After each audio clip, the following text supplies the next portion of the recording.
आणि हे फक्त आपल्या सवयींमुळेच होऊ शकतं. नाहीतर आळस करून बसणं आणि काम पुढे ढकलणं खूप सोपं असतं.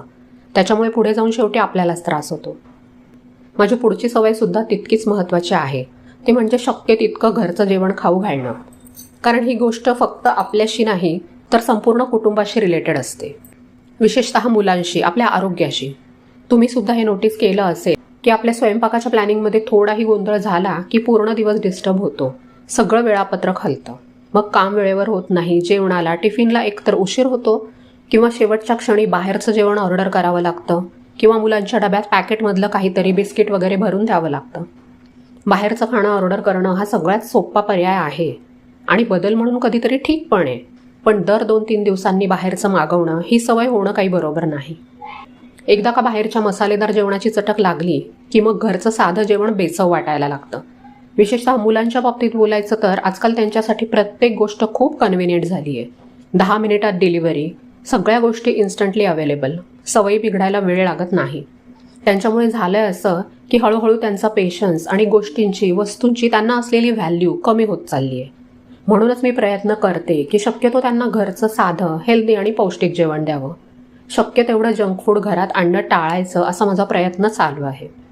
घरचं जेवण आणि त्याचं थोडंसं प्लॅनिंग हे काही फार कठीण नसतं. गरज असते ती थोडं ऑर्गनाइज्ड राहण्याची. त्यासाठी प्लॅनिंग खूप महत्त्वाचं आहे. जेणेकरून स्वयंपाक करणं स्ट्रेसफुल वाटणार नाही आणि सगळं मॅनेजेबल होईल. घरचं जेवण फक्त पोट भरण्यासाठी नसतं. त्यात घराचं रुटीन, आरोग्य आणि कुटुंबाची सोय सगळं जोडलेलं असतं. पण घरच्यांच्या सोयीसोबत तुमची सोय आणि कम्फर्टसुद्धा तितकाच महत्त्वाचा आहे. म्हणजे तुम्हाला चिडचिड होणार नाही, कामं सहज होतील. फ्रस्ट्रेशन तेव्हाच येतं जेव्हा आपण गोष्टी व्यवस्थित करू शकत नाही.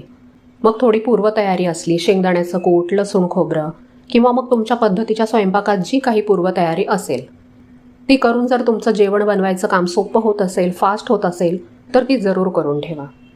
8वी सवय आहे क्लीन ॲज यू गो. एकदम खूप पसारा दिसायला लागला ना की साधी सफाईसुद्धा खूप ओव्हरवेल्मिंग वाटायला लागते. म्हणूनच मी किचनमध्ये जसं जसं काम करत जाते तसतसं वस्तूसुद्धा वेळच्या वेळी जागच्या जागी ठेवत जाते. म्हणजे मिक्सर वापरून झाला की तो लगेचच पुसून जागेवर ठेवून द्यायचा. कारण किचन छोटं असेल तर ही सवय गरजेची आहे आणि मोठं असेल तर त्यापेक्षाही जास्त गरजेची आहे. कारण जितकं मोठं किचन तितक्या वस्तू पसरण्याची शक्यता जास्त. जर तुम्ही कामासोबत वस्तू आवरल्या नाहीत तर पसारा वाढतच जातो. मग आपल्यालाच वाटतं की आपण अजिबात ऑर्गनाइज्ड नाही. चाकू सुऱ्या काम झाल्याबरोबर धुवून जागेवर ठेवल्या. जे डबे काढले होते ते वापरून झाले की लगेचच परत ठेवले. जी भांडी फक्त वापरली पण जास्त खराब झाली नाहीत ती पटकन पाण्याने धुवून ठेवली. असं केल्यावर भांड्यांचा सुद्धा खूप मोठा पसारा जमा होत नाही.